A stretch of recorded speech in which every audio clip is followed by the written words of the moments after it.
Hinckley Jr. was on trial, and the reason he was on trial was for the attempted murder of President Reagan. And one interesting fact that came out of that trial is that the defense presented a brain scan from John Hinckley Jr.'s brain and suggested that, look, there's some atrophy in the brain. And maybe this could be one of the biological reasons why there was a violent act. Fast forward to 2005, Joe Biden, at the time a senator, asked during the nomination hearing for a Supreme Court justice whether we could use brain scans to determine if a person is inclined towards criminality or violent behavior. So notice two parallels here. The first one is first using neuroscience to understand how maybe somebody's biological composition may contribute to their behavioral issues. And second is the question by Biden asking if we can use neuroscience to predict whether somebody is going to make a criminal offense or not. So this is the idea that we're going to talk about in neuroscience, and one that also has to do a lot of ethics, because if you start using neuroscience to predict certain things, there's certainly ethical considerations to these kinds of questions. So if you read the paper discussed a little bit of the intersection of neuroscience and law, and this kind of research really was interesting because it became a collaboration across multiple disciplines. There were psychologists, there were neuroscientists, and of course, lawyers. When I was a few years ago, I actually got the chance to talk to a couple of lawyers who were interested in this topic, and it was fascinating to trade ideas with them, because the way we think about neuroscience and the way they think about neuroscience, as you might imagine, didn't quite mesh. So it was useful to actually have those discussions and see from their point of view, what are the key questions that need to be solved and how can neuroscience contribute? And from my point of view, how much neuroscience still has to grow to be able to contribute to this field. So today I wanted to there's several topics that are covered in that paper and beyond the paper, but there's a few topics that I want to discuss mostly with you, because I think these deserve some attention, and they have been ones that have been worked on for the most part. And two that I'm going to start with, and here are the four topics. The idea is, can we detect mental states that are relevant to legal decisions in the underlying biology? And one might think is that the first thing that pops up when people say, well, we can use science for this, is can we tell if somebody's lying or not? And this is a question of, do we believe certain individuals? Do we have the technology to say that somebody's lying? And if so, that could be completely useful for the court. The second one is a question of memories, whether we know for sure whether a testimony from somebody is accurate or not. And the first two kind of interact, so we're going to talk about them together. Then afterwards, we're going to talk about this idea of consciousness. Can we use neuroscience to determine if somebody is conscious or not? And therefore, this has implications for questions of life support. And finally, we'll talk about mental health and the idea of culpability. Can we find somebody culpable if, like John Hinckley Jr., they had some brain abnormalities, or there's questions of disabilities, or they are of legal age, not yet of legal age. So let's start with the first one, which is possible uses for fMRI and thinking about lie detection and eyewitness testimony. So if we think about these kind of issues, we want to understand whether memory processes are intact in the brain. A simple question a lawyer may ask is whether the signature of familiar scenes in the brain is going to be different than unfamiliar scenes or people. So if we can assess this simple question, perhaps we can address this and see if somebody's lying or not. A second one is to detect deception. And the argument here is that neurosignature of lying is going to be different than the neurosignature of truth. Well, once somebody's lying, there's probably a question of conflict. They're conflicted by the answer. So can we have a test that actually identifies a neurosignature of lying? So let's take the first one, memory. Okay, and the question that we're going to ask here is, how do these neural mechanisms of memory and conflict differ in a situation where stakes are high? So in most cases, when you're talking about crimes or situations where people might be in court for, emotions are high. So can we trust our neurosystems of memory and conflict in these kind of contexts? All right, so there's a influential model by Cahill and McGaugh that was put forth right around 1999 that discussed from animal literature and from human literature that the amygdala was a key system involved in emotion, but of course, in also emotional memory.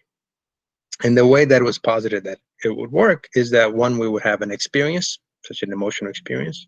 This would lead to an arousing experience that the amygdala would be coding and would be alerting.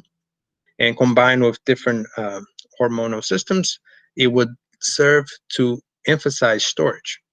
Now, the amygdala is not causing storage per se, it's tuning the storage. So if you have a memory that you're remembering or that you're making, the amygdala is tuning it to say, you should really remember this one because this is highly emotional, right? So it's given a stronger value to that memory. So let's try something. I'm going to flash a picture, and I just want you to look at it really quickly. Ready? Okay. I told you it was quick. So what do you remember from the picture? This is the part where I usually ask the class.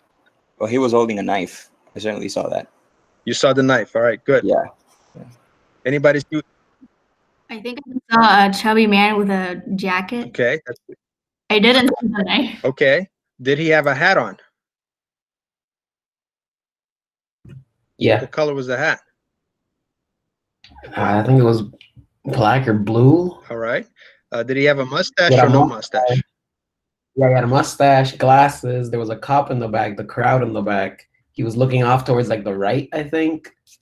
That's good. I don't know. You guys would make great witnesses. Okay? Because here it is. But what's the interesting thing about this is that you guys could pick out the man, but the knife was the first thing that was mentioned, right? And there's a cop in the back. And if I had spent more time in the picture, I would have asked you something like, what were they? And you might know that they were in the crowd, but maybe not. You might know there was a horse in the background, but maybe not. And one of the interesting things that emotion does here, when it increases its arousal, it makes us narrow our attention to the focus of the emotional item, and in this case, the knife. So if you draw a circle around that knife, basically you're going to have enhanced memory for that area, for that what's surrounding that, but it's kind of blurred in the background. So the picture intentionally looks blurred towards the back also for that, right? So our emotional systems tend to emphasize these emotional items, narrowing the attention to these while paying less attention to the peripheral details. Does that make sense? All right. So if that's the case, this allows us to have a degree of confidence in our memories that may or may not be highly attributable. So Cahill and McGaugh follow that theory with this interesting experiment. This was using a PET scan where they were looking at the amygdala activity. And what they found is that these participants were looking at films. They would see a film that's emotional, kind of like the picture that we just saw, but in a film, or a neutral film session where it's pictures of nature or nothing's going on. And what they found is that when the participants were watching the emotional film, then you'd see much more amygdala activity, and that would correlate with memory for that film later on. So that is, if I ask you questions about the man and the knife and the police officer, you'd have good memory for it. And the better the memory, the more amygdala activity, but only for the films that were emotional. So highlighting this role of the amygdala in enhancing that emotional memory. I'll show you one more study that's relevant here and interesting. This is a picture of the Challenger explosion that happened in 1985. And I think it's 85. I'm misremembering my year. And the reason I misremember my ear is because I have this very, very vivid memory in my head of the event, of what had happened. It was a big deal because they were actually showing the launch on TV. They never kind of did that. There were teachers going up on the launch, so it was an amazing deal. And I remember watching TV, and I remember that it blew up right afterwards, and my amazement of what happened, and I remember calling my mom to show this. I was like, I don't know what happened here. I have this memory in my head very vividly, but I don't think it's accurate. It's just how I remember it. And in fact, this one classic study by Neisser and Harsh in 1992, they surveyed about 106 students the morning after it occurred. Okay, and then they surveyed it again 2.5 years later. And what the results were is that participants were very confident about their memories. They could see it like it was yesterday. But in terms of accuracy, it wasn't that accurate. The matching from the morning before and 2.5 years later just wasn't there. And this is the case of a lot of our memories, that we are convinced that they happen exactly as we remember. In some cases that may be the case, but memories are very liable to updates and other information, right? I've been in a situation, I'm sure maybe you have as well, where maybe I'm sitting with my friends at a Society for Neuroscience meeting, graduate school friends, and we're telling a story, and I'm saying, oh, I remember when we did this at a conference or something, and one of them looks at me and says, actually, you're not remembering quite right. You're forgetting this one additional event. And you're like, oh, that's right. So I open my memory, and now it's liable to change. And whether my friend was right or not, it's now part of my new memory. So the next time I tell that story, it's now also changed, but I'm very confident about that story. Does that make me a good witness or a very convincing one in the courtroom? Right? Because I'm able to say there, no, I'm 100% sure that happened. But that may not quite be the case. So memories, especially emotional memories, they can lead to this high confidence, but they're not necessarily, and they're very vivid, but they may not always be accurate. This is particularly because arousal makes these central details important. It makes them a bit, William James once described this as a scar in cerebral tissue because it's so strong, so it stays there, but you ignore the peripheral details, and they can be updated without you even realizing they're being updated. This is underlined because of the amygdala that makes key contributions during these arousing situations. It contributes to the consolidation of these memories. But it also raises questions whether witness testimony sometimes can be reliable or not. It's important, but this is where potentially there could be issues in the courtroom, and where neuroscience may not necessarily be able to help. Okay, so let's talk about continuing this idea of witness testimony, and I'm gonna try another test with you. So instead of a picture, now I want you to remember words. No, I can't see you, so don't cheat, don't write it down. Okay, just see if you can remember it. Everybody ready? Here we go.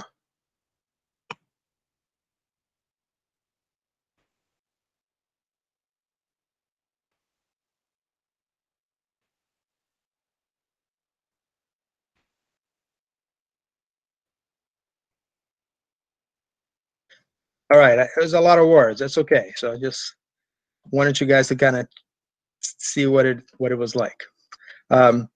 So when we talk about memory, the one structure that always pops up is the hippocampus, right? And the hippocampus is involved in acquiring a memory and consolidating that memory. So here's an interesting observation here, where if we did an experiment like this, where I show you a lot of words, it might be difficult. You might have some correct the first few days, but maybe not all of them. But if I keep showing you those day after day or time after time, eventually your hippocampus learns and consolidates that memory. A patient that doesn't have hippocampus, has a lesion in the hippocampus, unfortunately, is going to show a different kind of trajectory, They may be good with the first few words, but no matter how many times you try, they just won't remember. That's because the hippocampus is involved in this consolidation of memory and episodic memory formation. So if we were to compare short-term memory of control and amnesics being people who have memory problems and hippocampal deficits, they're fine short-term memory-wise. But in terms of long-term memory, because they don't have the hippocampus, they can't make that memory last. Now, typically this demonstration, if we were to really do the consolidation thing, I'd ask you about these words again tomorrow, but we only have today. So I'm going to rely on your short-term memory a little bit, more like your working memory, which is your prefrontal cortex mediated. And let's see, if everybody can unmute themselves for 1 second. Let's try this. Gonna get noisy, but this is a fun one. What I want you to do is when I send the word, when I show the word, I want you to clap really quickly if you think you saw the word before. Make sense? Yeah. All right, let's see if we can do it. Let's see if we can synchronize our clap. Ready? All right, pretty good. All right. Yeah. Some clapping.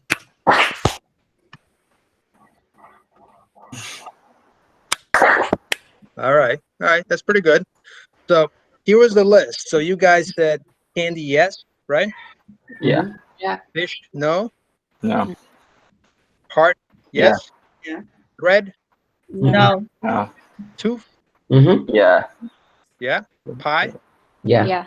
Yes. needle, No. sweet. Yeah. Yeah. Okay, so that's pretty good. Here's the original list. You guys got everything right except sweet. And why is that? Where's sweet?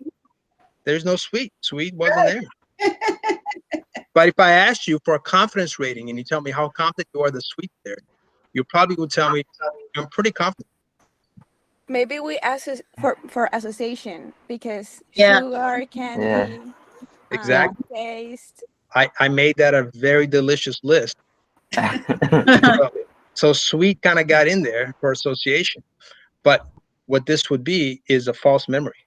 You might think this is right, but it's not, right?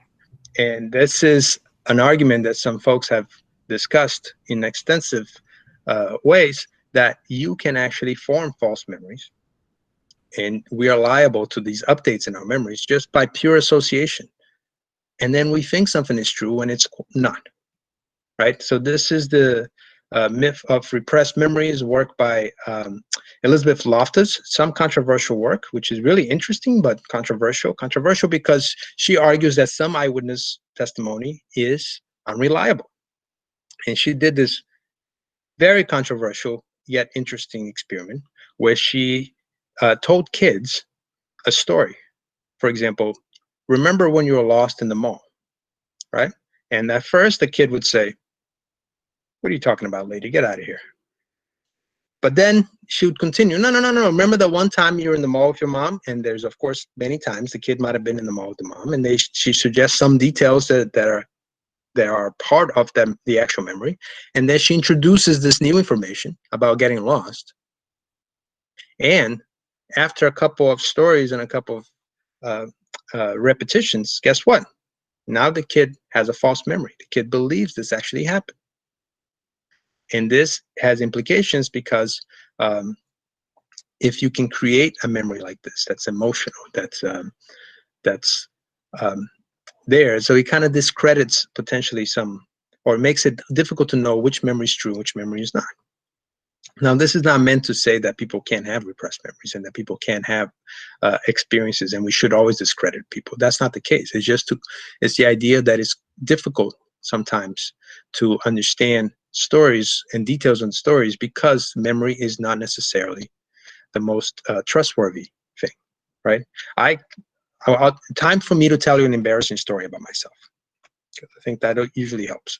I remember I was with a friend over my parents for dinner once. And I was telling this story about when I was a kid that we went to the beach, and I remember falling in a ditch in the beach when I was, and my dad came over, had to run into the water to get me, and I was like suffocating, and I'm glad he was fast to get there. And as I'm telling this story, my parents are looking at me like, what? So for years, I was 20 or so, by the way, when I was telling this story. For years, I believed this happened. It never happened. What actually happened is that we were at a beach. I was little, and my little brother fell in a little hole in the beach in the sand. There was no water nearby. Maybe the waves were like filling it a little bit. And I kind of didn't know how to get him out, and maybe I panicked a little bit, and my dad had to come and get him out. But somehow I construed that in my head. Maybe I dreamt it, I don't know, that this happened to me. And for years, I thought that it actually happened. So I see a question here. Let me see if I can read a question. 1 second. Oh, I see 2 questions. I'm sorry I've been missing your questions. It's hard to see this while I'm presenting too. So Claudia asks, can using brain scans be used for discrimination, assuming that brain scans might not be accurate predictors of behavior? All right, Claudia, let's come back to that question, okay? So please, as you said, ask later. So a question about emotional memories. Is it possible that the type of memories can be more accurate if the person experienced the same emotion another time? So I think if I'm understanding the question, memories can be more accurate. And please rephrase the question if I missed it. But memories can be more accurate if you have somebody else who maybe experienced it with you, and then you can corroborate it together now because you can fill in the pieces, right? Or if there are things that you wrote it down. A lot of people write things down, and you might be surprised. For example, if you write something down about this summer or this experience, this whole coronavirus social distancing thing, and then go back 2 or 3 years later and you read it word for word, see if it's exactly how you remembered or not. You probably got the gist of it. There just might be details here or there that are missing. So it's not that memories are completely unreliable. It's just that memories sometimes are also liable to certain emotional things. So I'm not sure if I fully addressed the question. So if I didn't, please ask again. Okay, thanks, Luisa. Okay, so I'm going to show you one more experiment. This is an old experiment, but I really like it because it's simple. And it makes a simple point. The thing that we just tried with the words, okay? And we had the sweet, which was a false memory. So imagine you're in the brain scanner now, and I'm showing you pictures like, I'm showing you words like candy and tooth, which were true words, okay? And your hippocampus is showing activation to those words because you basically saw it. And if it was fish and it wasn't in the list, then your hippocampus doesn't really show activity. But if it was sweet, it also shows the same activation as if it was candy. So your hippocampus is having a hard time telling whether it's true or false because you made that association, and the hippocampus is binding the information anyway. So it's difficult for us to say, well, maybe you can put that person in the scanner and just say whether they are accurately remembering or not, because we don't necessarily have the appropriate neuromechanisms. We know the neuromechanisms of memory, but they are liable just like other mechanisms. Okay? Okay, so some conclusions from this section. We have the brain's memory circuit may not differentiate actual from imagined, rehearsal, or plausible events. There's more work being done in this area now, which is pretty interesting, but it's much more intrinsic in terms of not thinking about it in one brain area only, but in circuits. And then arousal from high emotional situations tends to enhance vividness of recall, but not necessarily the accuracy of that memory. All right, so now let's talk about conflict in this idea of lie detection. So I once talked to a neuroscientist who was, I've been mostly focusing on fMRI, right? But this one person did transcranial magnetic stimulation, which is basically a way for you to kind of do a temporary lesion in a brain area. And he would argue that you could actually use this technology to induce a temporary lesion in this area of the brain called the cingulate, which is involved in conflict. And if you did that, then that person would not be able to lie because they wouldn't be able to discern the conflict. Interesting theory, problematic interpretation, because that assumes, A, that we have one area of the brain only for one thing, and second, that the brain doesn't work in circuitry, and that it's as simple as that this brain area is going to be involved in conflict, and that's it, no matter what. But I want to show you is that conflict can vary in a variety of ways. So this is called the Stroop task. It's a classic task to look at conflict in some ways, as well as inhibiting a prepotent response. So the task here is simple. I show you this word, and I ask you, what color is the word? To which you see green, right? And that's pretty simple, but you probably read the word first before thinking about the color, because our prepotent response or automatic response is to read the word, right? So if I ask you what color that is, and now it's this, it might take you a second longer to say purple, because you first read the word green, and then you kind of inhibit that and say, well, but I can't say green, I'm supposed to say purple because that's the instruction. Make sense? So let's try it. What color is the top one? You can do it for yourself, right? So you see all of these, you can try it, and you can see that it's actually naming the color is not as easy. You kind of stop a little bit. Okay, so when you do this kind of task, you get a lot of anterior cingulate activation. One is because you're having this conflict between, I want to say what the color is, but I'm reading the word, right? And in order to overcome it, sometimes you have this dorsolateral prefrontal cortex, which is going to allow you to exert a cognitive control over what you need to do. Okay, so now let's do this type of exercise, okay? Let's see if you can name this color.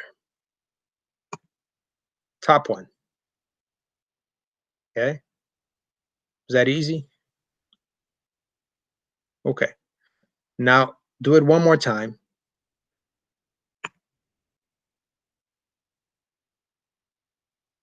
Was that still easy, or was that harder? I'm going to assume harder. Harder, right? Because the words are emotional now.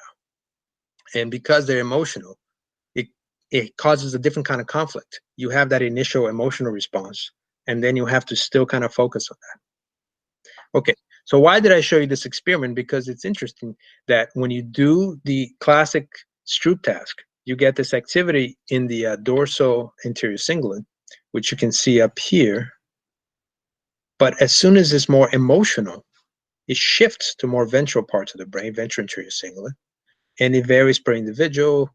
So all I'm showing you here is that localization is not that easy, even for the same kind of task when you just change one little thing, right? So you can't just say, wow, the cingulate is involved in conflict. Yes, but it's not just the cingulate. There's other brain areas there that we're also not accounting for. And it shifts with a small little variation of the task. So imagine if you were actually administering this as a lie detection test, and you change the inflection on one's voice, or the person administering the test is scarier and induces an emotional response, or the words are different, or the way that you're doing the test is different, then localization is going to be different. And then back to that person I told you that wanted to do a temporary lesion. Where are you lesioning? So maybe you're lesioning in the wrong place, and you're going to make the wrong inferences. So we don't have that technology or the idea yet to say with certainty that this is that we can tell that somebody's lying. So here's the conclusion, that the mechanisms of conflict and interference can shift for these emotionally salient events. Now here's some concerning things. I want to show you this one case, which is a case of Aditi Sharma. She was tried for the murder of her former fiance, and her brain scan was basically a piece of information. It wasn't even a scan. It was this thing called the brain electrical oscillation signature test. Okay, so it's kind of a lie detection test, and they basically asked whether she did it or not, and they asked a bunch of questions, and this was the key piece of evidence to say that she was guilty. And from what we've just learned, we know that that's not the case. That you can't just say, oh, she experienced conflict, therefore she's guilty, right? There might be other circumstances to the topic. In fact, in 2008, Nature Neuroscience released an editorial, which they called Deceiving the Law. And in the editorial, I took this quote, which I really like, which says, lie detection tests have not been scientifically proven to reliably detect deception at an individual level. Yet they're being marketed by several companies and have even been admitted as evidence in an Indian court, which is the case we just talked about. This calls for a critical appraisal of these technologies and regulatory measures to prevent misuse. And this is where it became tricky. There was a company that was, I think was called No Lie fMRI, which was basically a consulting company saying that, well, we can put somebody in the scanner and tell them if they're lying or not, right? And of course, this expands to other things. There was this neuromarketing campaign which companies were putting people in the scanner to say that they could see if they liked your product or not, or your advertisement or not. And there was a lot of inference. And inference, especially reverse inference, that if you get a particular brain area in the scanner, that means that a particular cognitive process or affective process is happening. This is problematic. It leads to misinterpretation, it leads to misclassification, and in this case, it leads to severe consequences of actually finding somebody guilty for misuse of technology. So there's a lot of potential to using neuroscience in this perspective, but there's a lot more understanding, not only of the technology, but the way we interpret the signals before we can actually properly apply. Okay, so that's the first part of the talk. Before we move on about what, do you guys have any questions about this part? Dr. Delgado, I was just wondering how, because we've already established that most of these techniques are not reliable at all in terms of reaching specific conclusions. And I was just thinking that a perfect example of this would be someone who has some type of personality disorder where conflict is no longer an issue. You know what I mean? Mm-hmm. In that case, you could scan that person's brain and see no type of conflict in a situation and say, oh, then suppose that he's being tried for a crime. Oh, he's innocent because he's definitely not lying. We're not seeing any conflict in his brain. And in reality, it's just like an underlying disorder that we may not even be aware of. So I just think it's good to see that people aren't convinced yet that these are true measures to determine outcomes in the law. Yeah, no, that's a great point. And I think one can use these measures, but always in corroboration with other measures. So if somebody has a psychiatric disorder, then everything has to be taken into account. Their diagnosis, what is their medication? Are there underlying health conditions? Are there other tests that can be run to support this, right? It also gets pretty expensive to be just scanning people multiple times and just for a court, unless it's clearly relevant, right? And we'll see at the end how there's also a question of the brain scans. If you do a brain scan now, does it mean, and a person has, let's say, atrophy in their brain or has some issue in their brain, does that mean that that's why they committed the crime? Or have they always had that? Do they have that now, just regular atrophy from being aging? Because sometimes these trials happen like years after, right? So these are all good questions, and I think there is the right type of excitement, yet careful approach to using these techniques in the future. So with that being said, I'm actually going to show you a case now that I really like that shows how neuroimaging can be useful in the court of law. Okay? And this is the idea of consciousness. You guys may or may not have heard of this case, a Terri Schiavo case. She was a patient that was diagnosed to be in what's known as a persistent vegetative state following coma. She had cardiac arrest in the 90s, and then she's basically in this state for years. She received 2 years of intense therapy, but she wasn't really making progress. And she's different than a typical coma patient because these persistent vegetative state, they show some signs of, they make sounds, they maybe open their eyes sometimes, there's some responsiveness, but it's not really clear if it's consciousness or not consciousness, right? And the husband and the legal guardian then, after 8 years or so, wanted to remove the feeding tube. They thought that there's no hope here. She's just suffering, and we don't know what's going on. And the family didn't agree with this. And this was a huge case in the court because it kept going back and forth whether she was conscious, not conscious, whether somebody had the right to do this or not. And this was delayed until about 2005, and when the court ruled in favor of the husband, and then it finally occurred. So the question is whether technology can actually be helpful for this types of cases. Okay, so Owen in 2006 did what I thought was an amazing study. Okay, so I mentioned to you that these patients tend to open their eyes, they breathe on their own, they make sounds, they have facial expressions. But these could all be kind of reflexive, and it's unclear if they're conscious or not. They'll just do that for forever if you want. So here's what Owens did. He put patients in the scanner, okay? And he gave them instructions, simple instructions, but instructions nevertheless. We called this the imagery navigation task. Basically, he said to the patient in the scanner, can you think about playing tennis, please? And when you thought about playing tennis, then you're essentially imaging motion of a racket, if you can go up and down, and you get activation in this superior SMA area, which is supplementary motor area, which is really involved in imagery of these motions, and you can see it pretty nicely, right? Okay, so then you could actually tell the patient to navigate inside their home. So now you're recalling memories, and you're recalling how to walk around their homes, and you actually get more spatial related area in the parietal lobe. Okay, so this is interesting because now you had a patient inside the scanner, understanding your instruction, right? Because if you say play tennis, they get activation in the area that's involved in more motor processes. And if you say navigate inside your home, you get the more spatial areas. So they were understanding it, they're differentiating, and they were doing exactly what a control would do. So if you look at the top picture, you see the brain of a patient, and you see the bottom picture, you see the control brain, and the activations are pretty similar.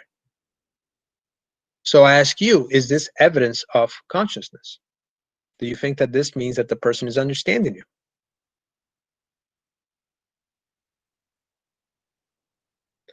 I'm gonna take it that I would say yes, because these are very specific requests, and you can see that there's, like, as you mentioned, there's distinct brain regions involved. So the person has to understand exactly what is being asked for that brain, or at least the brain is interpreting what is being asked. So yeah. I would say it's some sort of consciousness. Yeah. Okay, so now let's take this to the next level. What if we use this as a way to communicate with the patient? So what if we say, when you think about tennis, if you want to say yes, think about playing tennis. If you want to say no, think about moving around your house, because now we have markers for yes and for no. So what they did here is they had one patient answer questions. Is your father's name Alexander? Think of tennis if it's yes. And they would think of tennis, and they get the yes response. Or if you say, is your father named Thomas? Think of spatial imagery if it's no. And guess what? They thought of spatial imagery. That's pretty interesting, right? But I want you to note something from their brain, though.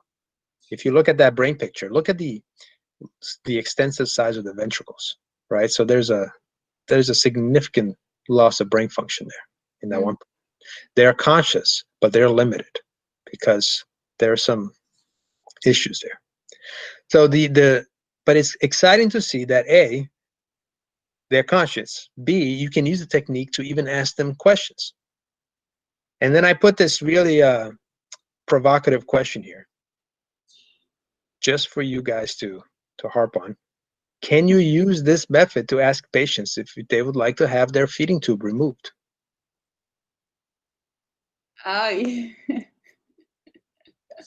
Wow.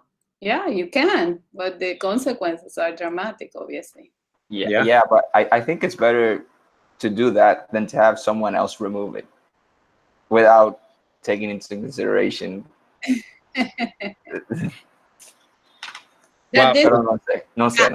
remember this case, and this case was very controversial. Yeah. Especially in my course, when I was in my neuroscience course, I brought it up, and because there was a conflict between her parents and her husband, because her husband was arguing that she had said to him that she did not want any, long-term care if she was in a coma or something like that. This was his statement, no? And therefore we were going against her wishes. But the parents who when they would go to see her, because Dr. Delgado mentioned she would react, she would open her eyes, she would smile. And so they thought, well, she's alive, she's conscious, she's here. How could you detach a tube from her? So, but his argument, no, she doesn't want this kind of life.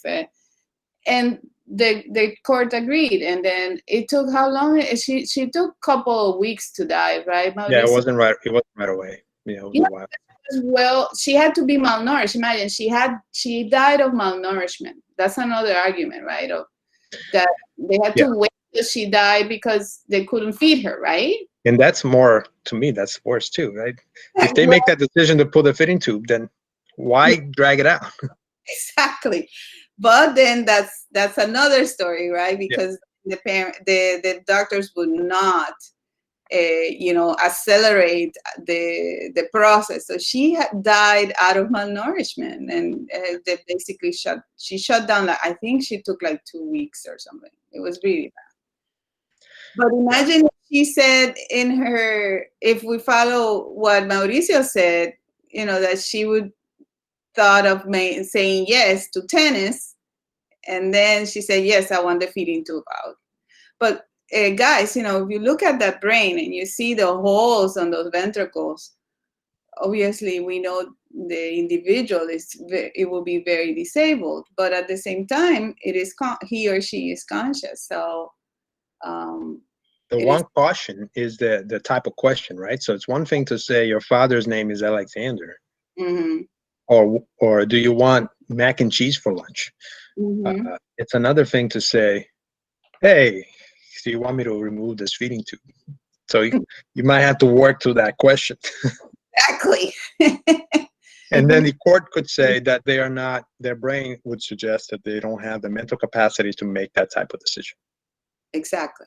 That's the other caveat here, of course. Yep. That was something that I was thinking about, because if this person has very extensive brain damage, I assume that it would be more difficult for them to properly understand more complex sentences. So I think that could, maybe they do understand, think about tennis or think about walking around your house, but they might not understand the question itself. You'd have to really do a test with various questions to see at which level do they understand.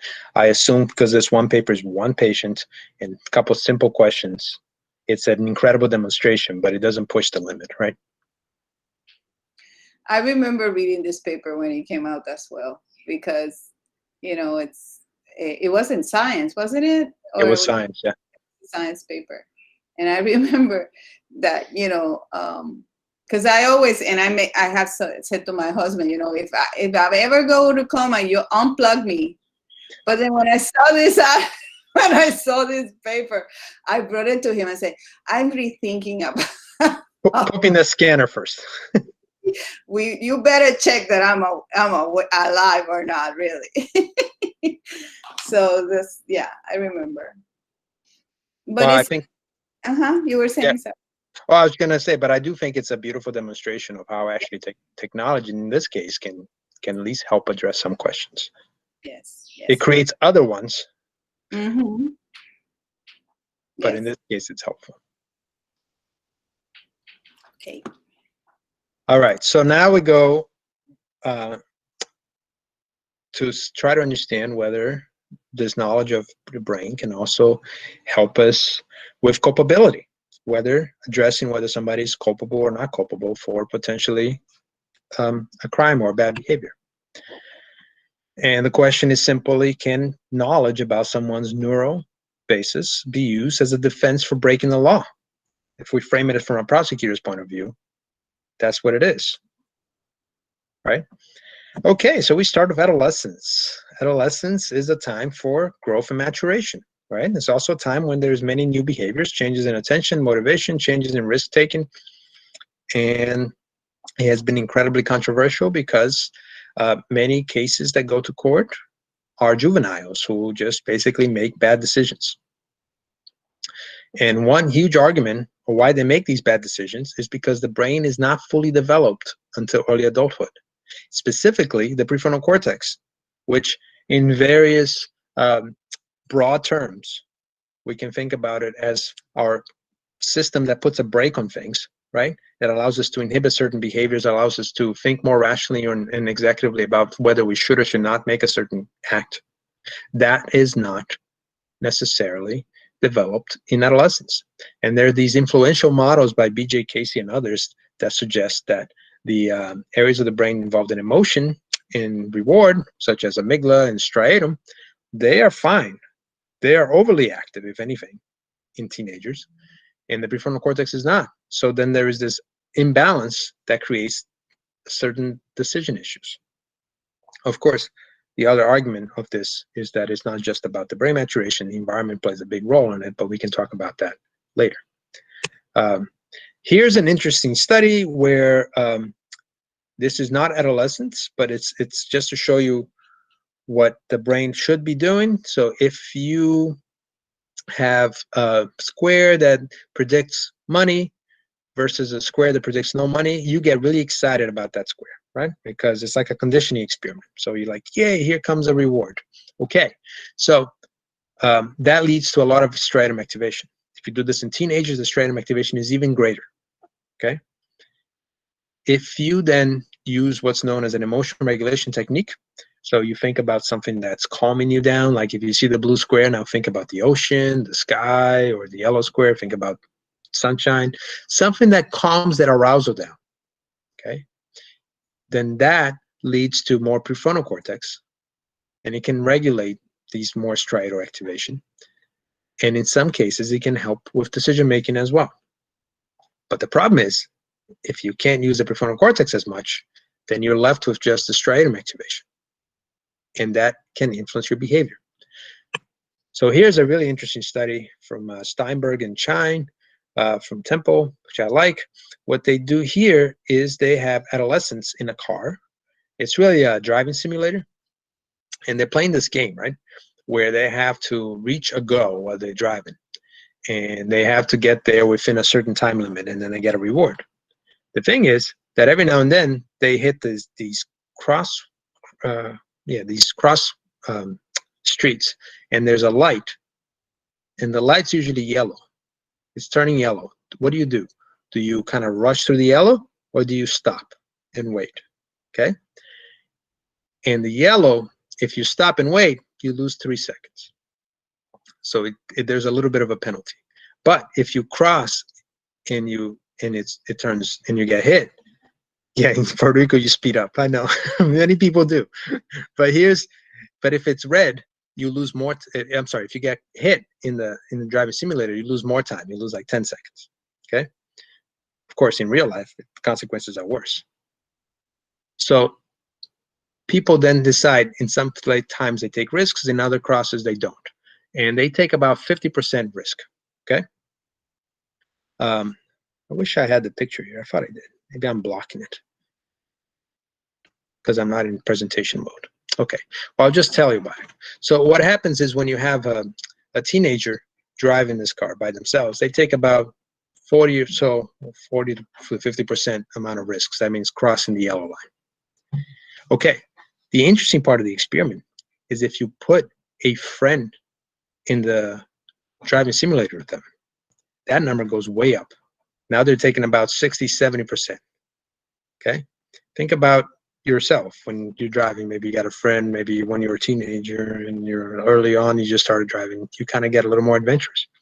And part of the reason they found is because when teenagers are in the social context, you get increased activity in the striatum. And that's what the red there shows, is when they're together versus when they're alone. So more striatum activity leads to more risky decisions. This makes sense? And if you don't have the prefrontal cortex fully developed to regulate it, then we have problems. There's a version of the study that I really like where they actually put your mom in the driving simulator with you.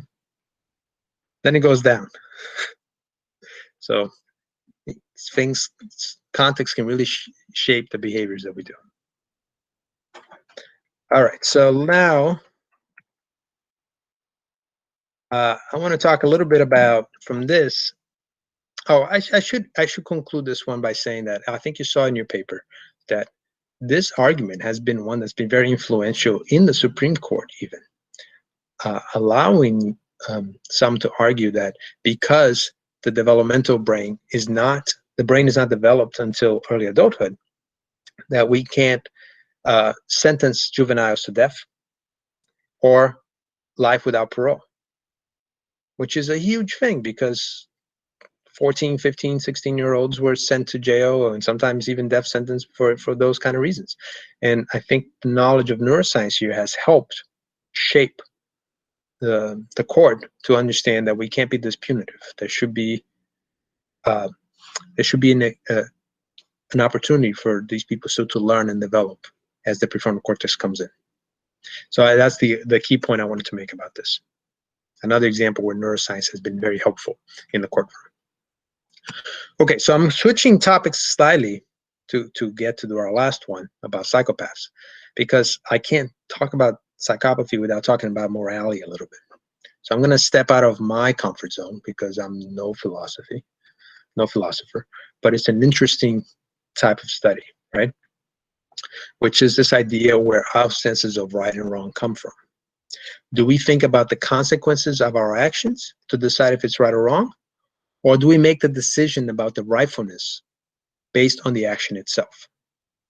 That is, are we thinking about whether our behavior is going to result in something right or wrong? Or do we know beforehand, if I do this, I know it's wrong, so I shouldn't do it? Okay, so I'm going to, you probably heard about the trolley problem, so I'm going to briefly talk about it. It's an absurd problem, but we might as well discuss it because it's well used in philosophy.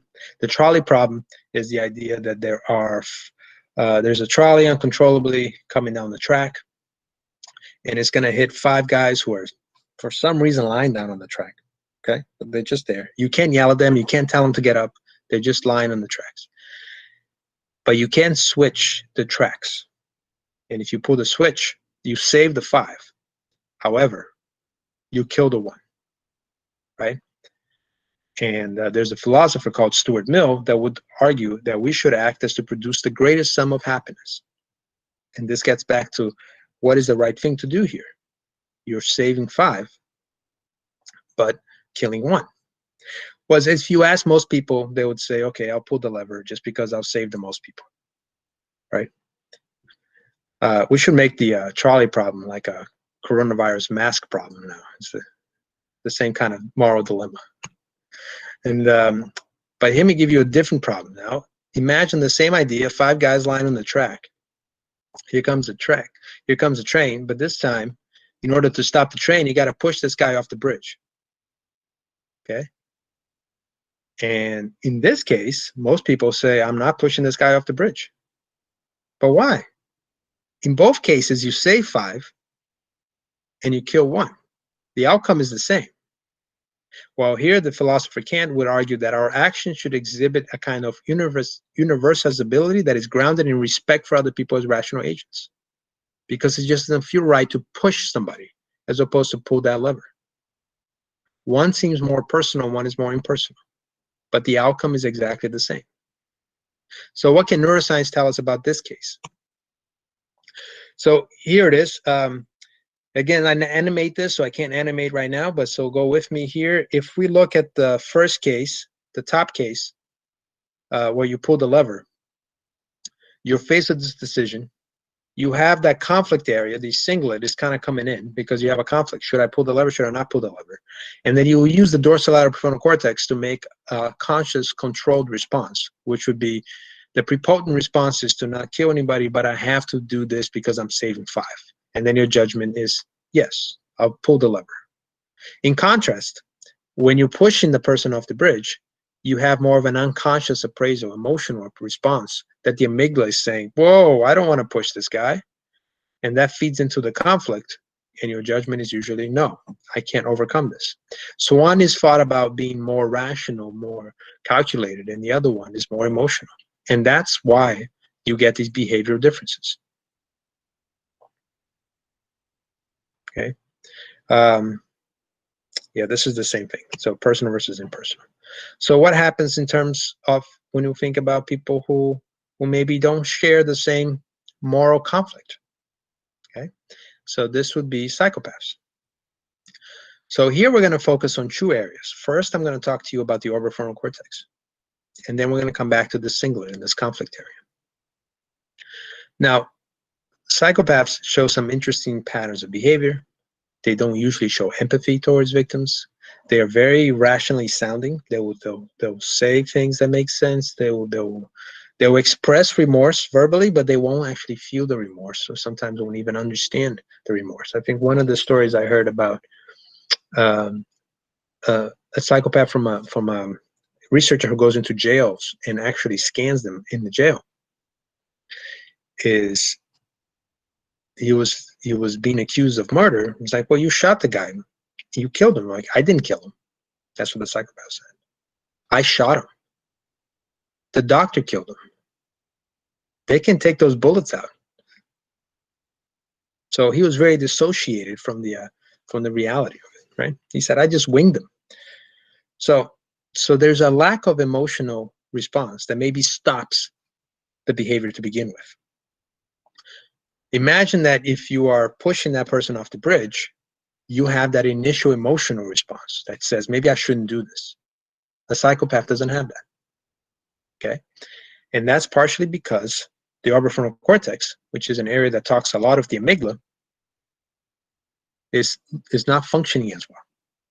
This is an area that you might have heard in classes from Phineas Gage, right? He was the man who was working on a railroad, and then he had pounded dynamite. A stick went right through his left frontal lobe, which you see here.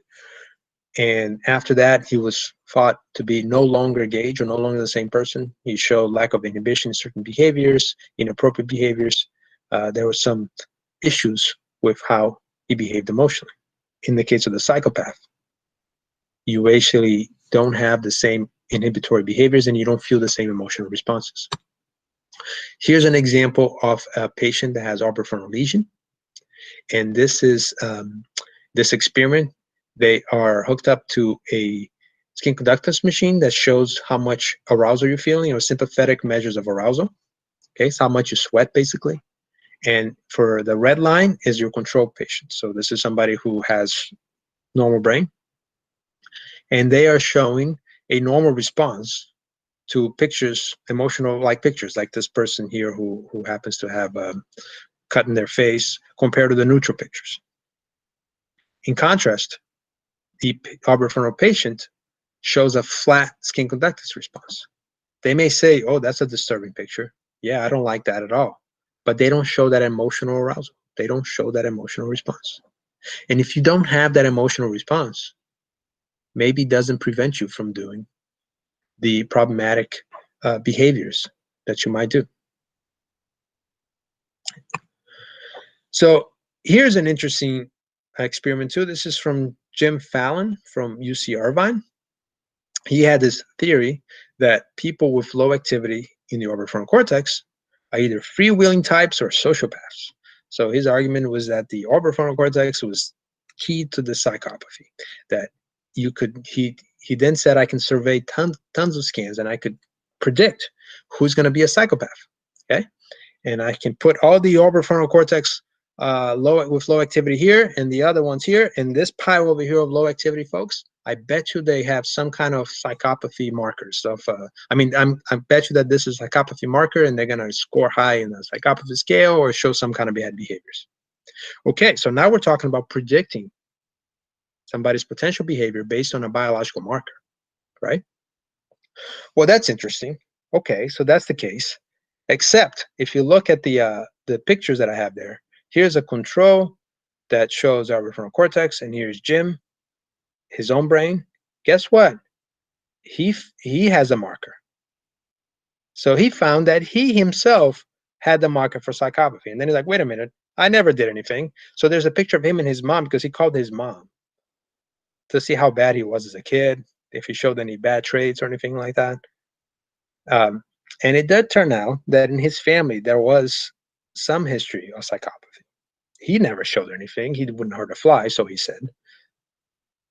But just because you have the marker. But he was, what I should say is that he grew up in an environment that didn't foster that kind of thing. So maybe because he had some kind of marker, he would have facilitated potential behavior discretions. But he never did it because he grew up in an environment that didn't really allow for that. So neuromarker is not everything. Even if you believe in the neuromarker, the environment plays a really critical role here. And that's what ends up being really important, is we can't also put our eggs in this prediction basket either, just because somebody has something, right? There are markers for everything. There's markers, genetic markers for certain addictive substances or disorders and such, but the environment plays a big role. And that's the main point I wanted to make from this slide. And then the singlet aspect of the story that I didn't mention to you is actually, I don't have a slide for it, so I'll just tell you. There's a researcher at University of New Mexico named Kent Keel. He has an MRI in his bus. So he drives this bus to prison. I have a movie that I show when I'm there, but I can't show the movie here, so it won't work, so I'll just tell you. And he drives this bus to prison. And then he scans prisoners in the bus. And he asks questions of moral, he shows moral dilemmas to these guys. And he asks, how bad do you think this is? So on and so forth. And what he finds is the more conflict, or the less conflict they have, the less activity in the singlet, the more likely they are to commit a crime again in the future after they're released. So that one is an interesting one, right? So maybe there are no biological markers like this, but you can have markers that suggest that a behavioral pattern may or may not be repeated. All right. So I don't want to leave you in such a negative note. So I want to show you also the good side of the opposite of psychopath, which is now being very pro-social and being altruist, right? So somebody who now cares a lot. So we went from people who don't care, they don't have that amygdala response, to people who maybe have an excessive amygdala response and care a lot. So this is altruism. And we can discuss later, by the way, if you think altruism is even real or not, because some people argue. Well, I should give you the definition first. Altruism we can define as the belief or in practice of disinterested and selfless concern for the well-being of others. We can argue if people are truly altruistic when they do certain nice things, or if they get a warm glow from just doing it, or if they get some other side benefit. I argue if you're doing good things, you're kind and you're doing good things. Okay. Evolutionarily, there's this interesting evidence from chimpanzees. They can't swim, but they've been found to have drowned in zoo modes trying to save others. Chimpanzee given the chance to, a rhesus monkey given the chance to get food by pulling a chain that would also deliver a shock to a companion, the monkey will starve themselves for several days rather than do it. So I think that there's an interesting evolutionary evidence here for this. And this might be the precursor to morality, right? So here's my experiment that I want to show you. This is Angela. Angela is what's known as a super altruist, okay? A super altruist is somebody who not only does some really nice things, but does so without even an inch of recognition. So she is what's known as an anonymous kidney donor. She says that she basically saw a story in the news sometime of, I think it was a mother that needed a kidney and she was suffering, her kids were suffering. And Angela just one day went to the hospital and said, I'm donating my kidney. Okay. Now it's really interesting. She's not the only one. There's a few people that have done that. So Abigail Marsh at Georgetown actually took people in the scanner.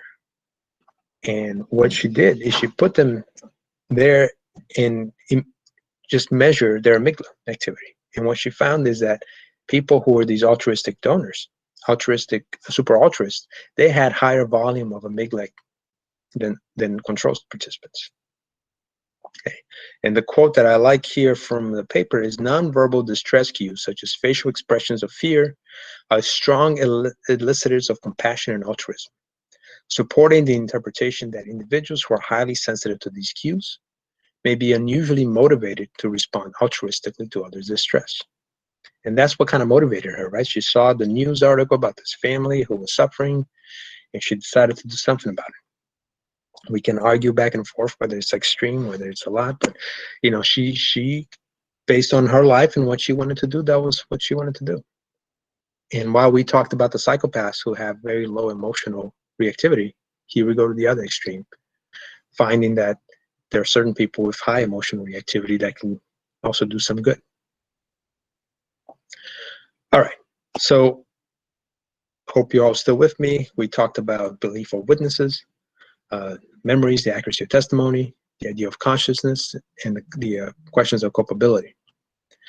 One of the couple of the topics that are very interesting that we didn't get a chance to talk to, that neuroscience has also been instrumental in the courtroom, is ideas of pain, like people actually suffering, the questions of disability, because there's a lot of work on placebos, for example, and activating similar brain regions, and also questions of cognitive manipulations. So people who use cognitive enhancers or blockers, which it's interestingly enough can affect also the jury or the eyewitness, right? Some people get really nervous and they take cognitive blockers and now they're talking differently, but are they really experiencing the same?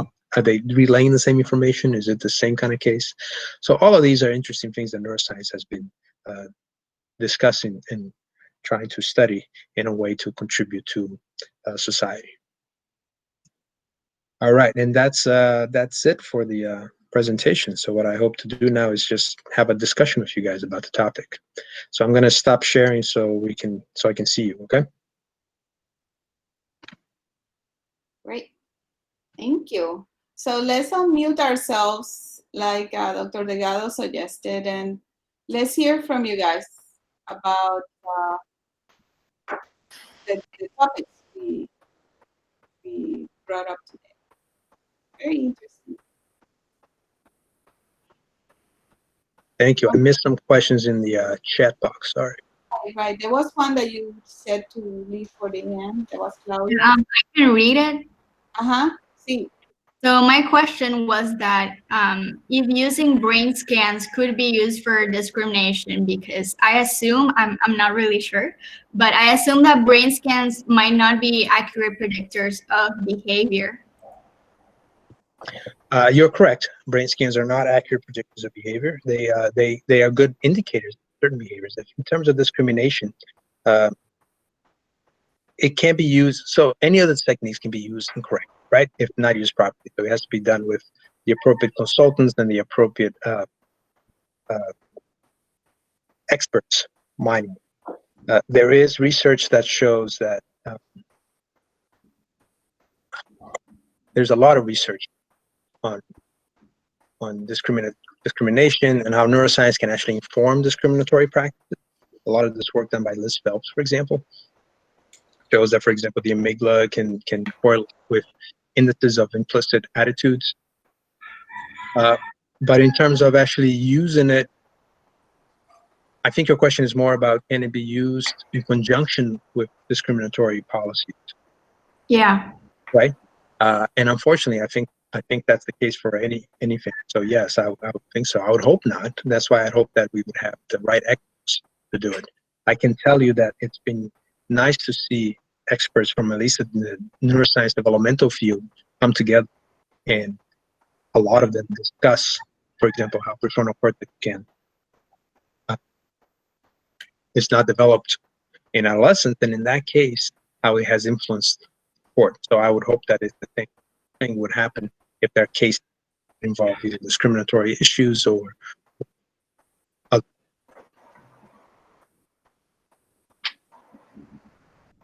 Thank you. You're welcome.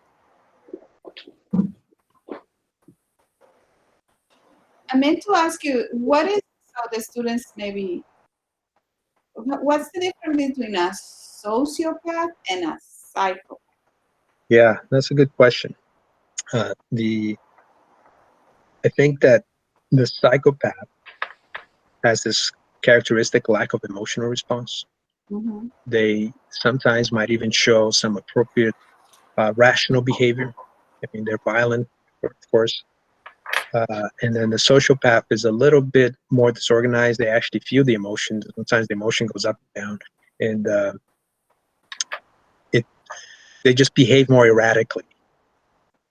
And they don't necessarily have to be violent per se. Okay. But I guess the psychopath is more calculated emotion. But there's very clear diagnostic characteristics that go beyond that require some more expertise in question. Yeah, I think we would have a lot of sociopaths walking around among ourselves than a psychopath. I mean, the psychopath will perhaps have all these other mental health issues that could be regressed to other, but sociopaths could be functionally working in society, but that they have and it's erratic. Mm-hmm, mm-hmm. And it's erratic. They'll just come up and down. Yeah. Mm-hmm. Comments, questions, estudiantes?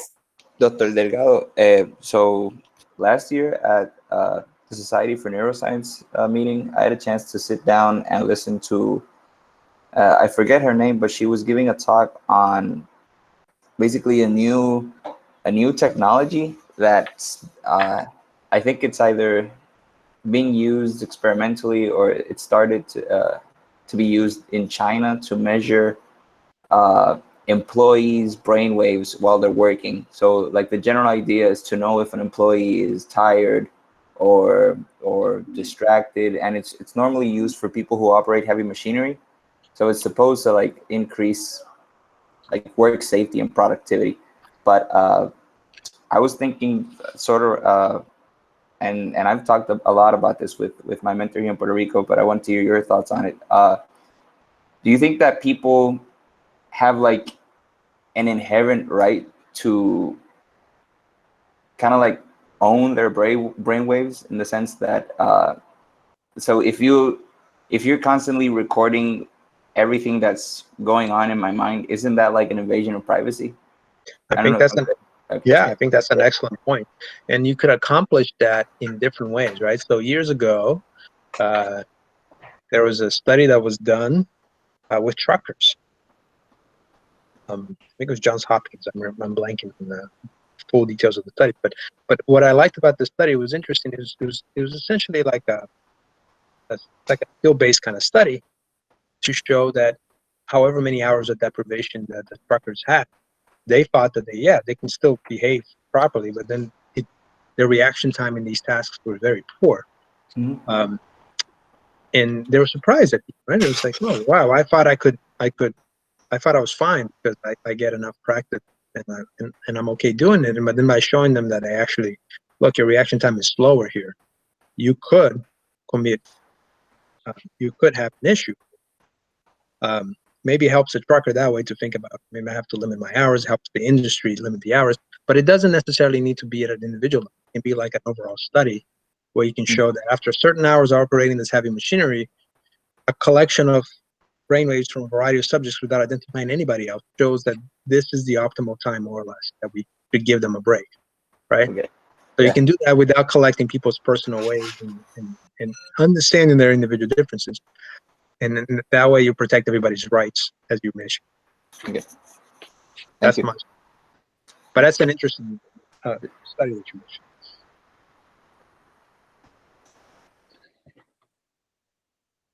So I wanted to ask a question about the lie detection techniques, because they're judgments, they're trying to rely on it, but people are getting better and better at lying and at imagining that what they're saying is totally truth.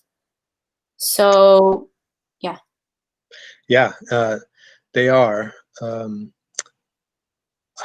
I think you raised some interesting questions. Is that it's not just the lying, is that it's their version of the truth, right? And now we have all these issues of people saying something is fake news or something is not fake news when they see that themselves or they report it themselves.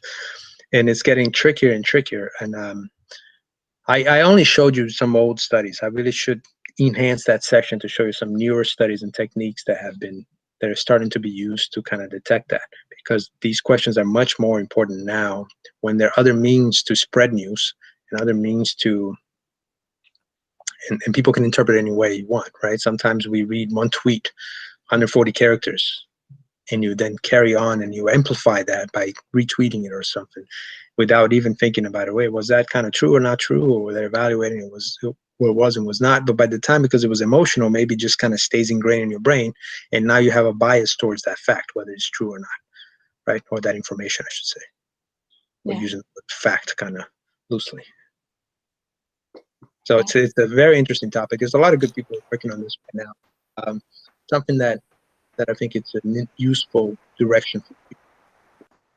Maybe like supporting it with fMRI or something like that to see what part of the region is being like enhanced at the moment of they telling their truth about it. I think that in terms of fMRI itself, it will be trickier because I think you have to design the appropriate studies. You have to make sure that it's not. So what we saw from the conflict aspect, for example, even a small change, start changing the words to something emotional, you could change where in the brain you'd see that activation, right? So it's thinking less so in terms of one brain area, more so in terms of networks and how these networks can be changed and how they relate to behavior. But there's so many other attributes here that still require a lot of study. Okay. Thank you. Thank you.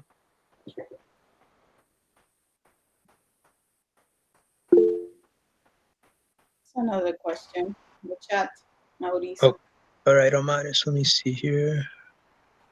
In order for neuroscience to work with these kind of topics like mental states regarding criminal law, would they also have to study law? I mean, it could help, but not necessarily, as long as you work with a lawyer, right, who's interested in neuroscience, and there's plenty of those. And it's not just the law, right? So I think I showed you a couple of slides for the trolley problem, and I forgot to mention those slides are courtesy of Josh Green from Harvard, who does some excellent work on moral neuroscience, but he's a philosopher who started studying neuroscience. So now you merge these two topics, and you get the right expertise, and he works with neuroscientists first, and then he's working also with philosophers. There is this other legal scholar called Joseph Finn who's done a lot of this work from the legal perspective, but he works with neuroscientists. The paper that I sent you, the MacArthur Institute of Law and Neuroscience, is an integration of psychologists, neuroscientists, and lawyers. So it's really hard to be an expert on everything, right? This is where being a collaborator and finding the right collaborators, it really enhances the work you do and the expertise. And hopefully, if you find the right collaborators, it also makes it more fun. Dr. Delgado, yeah. Do you think that as neuroscience progresses and we understand more, like how memory is so sensitive to being manipulated, do you think that the role of the witness could be like further diminished, I guess is the word, or to some degrees invalidated? Because if you can't trust what a person is saying is true, because they think it's true, but it's not, then how can we still rely on the eyewitness in court? I think that if you end up having, I think the eyewitness is still very important, right? Because the eyewitness technically, supposedly, saw an aspect of the crime. It just can't be the only factor. And if you have multiple eyewitnesses, the better, because then they corroborate stories. As long as we are aware of the limitations. If your whole case is based on one person saying one thing, that's kind of questionable, and it could have been, could have been formatted by repeated sessions of a lawyer, could have been influenced by repeated sessions of a lawyer just going over a story and a story until it's perfect, then at some point, maybe you don't have enough evidence. But if it's that in corroboration with other evidence and other things, then I think it's fine, and it's an important component of the law. This is where I am not showing I'm showing my lack of expertise in the law, right? Because a lawyer might say, "What are you talking about?" It's extremely important, and maybe it's not that big of a deal. But I think that this is also where neuroscience, even though it can't help certain ways, it helps shed some consideration about the role of memory here. But this is the same with neuroscience, guys, which is you can take a nice paper and you say, "Oh, there's one measure here. It shows you in one task and it shows you one finding." That's great. Show me corroborating evidence of that theory of yours with additional tasks or additional measures or both, right? Or replication, maybe even with a different lab, so on and so forth. So we need multiple pieces of information to come to an important conclusion.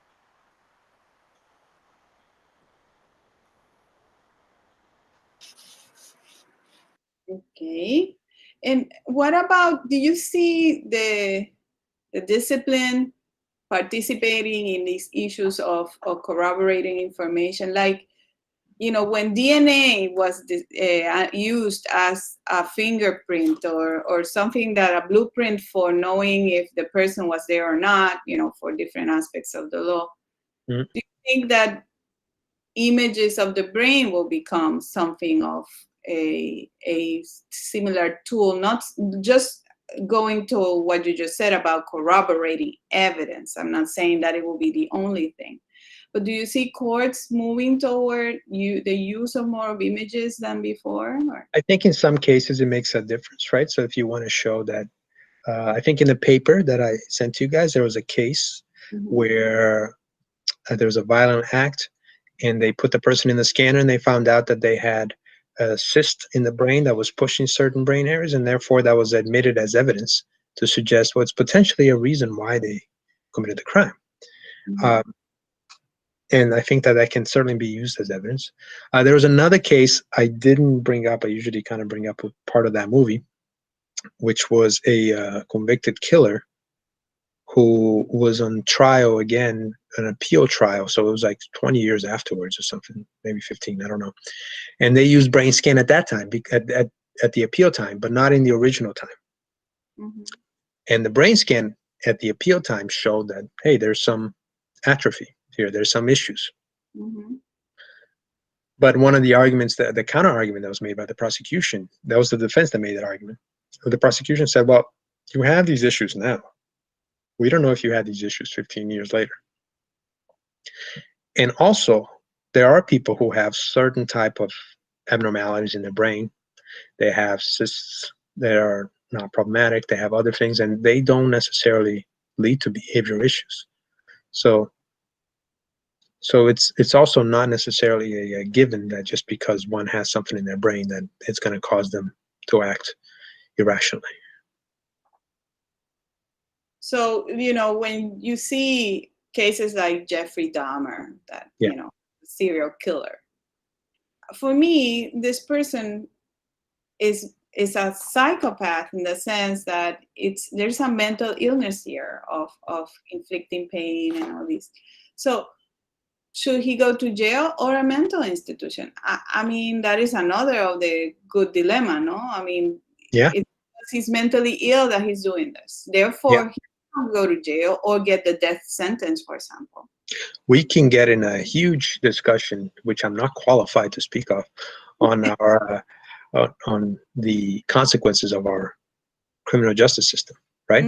I had the pleasure of participating in a panel at SFN one year. It was a neuroethics panel, a pre-conference, and I was a neuroscientist. There was a judge. There was a lawyer who did a lot of this arguing about neuroscience being important. And I was very taken by the judge's talk or his speech, because it was really about how he didn't know how to help certain adolescents who were members of gangs. Mm-hmm. And how he would see how these certain members would come to his courtroom and they didn't know how to get out. And he would see potential for remorse and potential for transformation. But then it pained him to send them where he had to send them, because he didn't think that outcome, the juvenile centers, were actually going to help the growth of this individual. And his argument was for better reform of how we treat culpability issues of people who have disability or are underage, to actually reform as opposed to punishing in different ways, let's say. I'm not really displaying at all how eloquent he was about this argument, right? And I almost got up and started clapping because it was such an eloquent way demonstration as somebody who actually works in the bench and who had experienced this. So I think that goes along with what you're arguing about. How do we deal with this, right? Is this a person that needs to go to a mental institution or jail? And how do we view the system? Mm-hmm. It's a larger, important question. Yes, indeed. Any other questions for Dr. Delgado, comments? No? Well, then I think we're fine with this wonderful activity of the day. And so we thank Dr. Delgado. Thank you, Mauricio, so much. Thank you very much. Very interesting. I know the students, the problem, even though we had the opportunity to have you online, is never the same as to have you in present. And I know that these are the drawbacks of doing these kinds of initiatives. And I just appreciate you doing it regardless of that, and that the students had the opportunity to meet you and talk to you and and share your knowledge on this very important issue. And well, thank you guys for making the time, and it was a pleasure, really, and I appreciate the questions. Thank you. So now we are going to, I want to stay with the students and talk a little bit with them, so please don't go out, but we will say goodbye to Dr. Delgado. Thank you, Mauricio. Thank you so much. Thank you. Thank you. Bye-bye. Bye.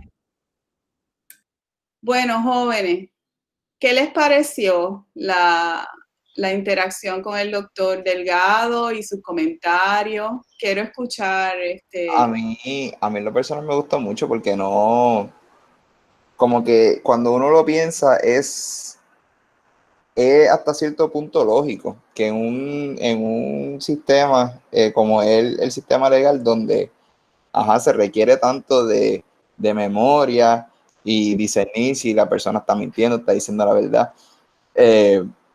Voy a apagar ahora la grabación, sí, me dicen los muchachos.